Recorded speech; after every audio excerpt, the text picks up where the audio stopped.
سلام.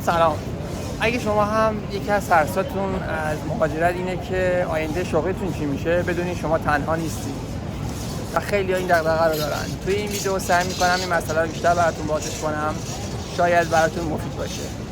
در ضمن من امروز اومدم یه سری محله چینی‌ها یا چاینا تاون که در منطقه سوهوی لندن واقع شده بزنم.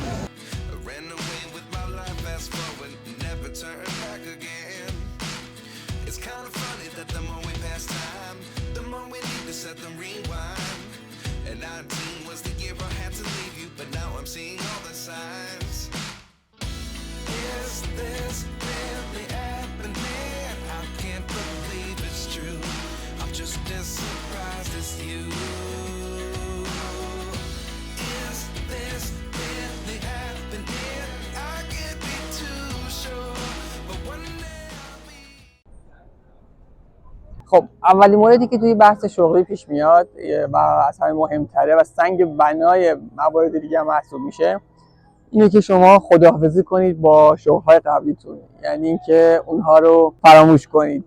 اهم از این که رئیس بودین، معاون بودین، مغازه برای خودتون داشتین یا حتی کارمند با سابقه بودین، اینجا باید از صفر شروع کنین. بنابراین بهتره و راحت‌تر این که اونا رو فراموش کنین تا از صفر شروع کردن براتون راحت‌تر باشه. حداقل برای 1 سال، شاید هم بیشتر. معمولاً 2 تا 3 سال زمان میبره تا شما با شرایط آشنا بشین و بتونین کار تخصصی برای خودتون پیدا کنید. مورد دوم اینه که به محض ورود به کشور و هر کشوری که مهاجرت میکنید سعی کنید یک شغل جنرال برای خودتون دست و پا کنید. شغل جنرال چیه؟ شغل جنرال یک شغلیه که برای انجام دادنش نیاز به تخصصی ندارین و از طرفی هم چندان کار یدی هم نیست. مثل چی؟ مثل فروشندگی، مثل صندوقداری. کار در فروشگاه‌ها به طور کلی جزو کارهای جنرال حساب. حالا خوبی این کار جنرال، خب اولا یک درآمد خیلی خوبی کسب می‌کنید. دوم اینکه با کار کردن شرایط کار کردن اینجا آشنا میشین و یه جورایی براتون رزومه حساب میشه. اگه بخواید کار تخصصی بگیرین در آینده، این کار به عنوان یک کار توی رزومتون تاثیر داره.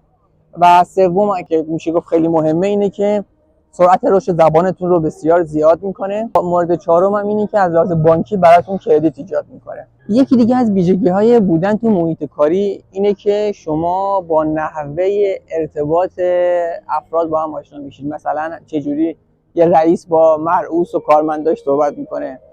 توی این زمینه هم شما نیاز دارید که اون پیش‌فرض‌های ذهنی قبلی خودتون رو پاک کنید، چون اینجا رابطه بین کارمند و رئیس اصلا مثل ایران نیست و خیلی نگیم در یک سطح، اما حداقل میشه گفت که بالا به پایینی نیست.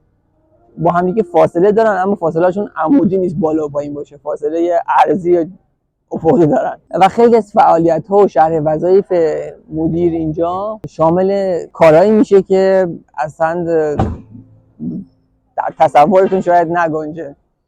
خیلی از کارهایی که مدیرا اینجا انجام میدن تو ایران هیچ مدیری خیلی براش دور از شأنه که به اون کار دست بزنه. حتی نحوه صحبت کردن مدیر با کارمندا هم با ایران زمین تا آسمون فرق میکنه. شما نمیتونین اونجوری که با کارمنداتون برخورد میکردید اینجا برخورد کنید و مطمئن باشید حتی اگر در وهله اول و ورودتون به کشور یک کار تخصصی یا مدیریتی بهتون بدن، به احتمال زیاد شما با زیر دستاتون به مشکل میخورین، چون اونا تحمل نمیکنن یک سبک مدیریت ایرانی رو. اینجوری که دارم صحبت میکنم یک عملیات ساختمانی که یک عملیات عمرانی پشت سرم داشت انجام میشد.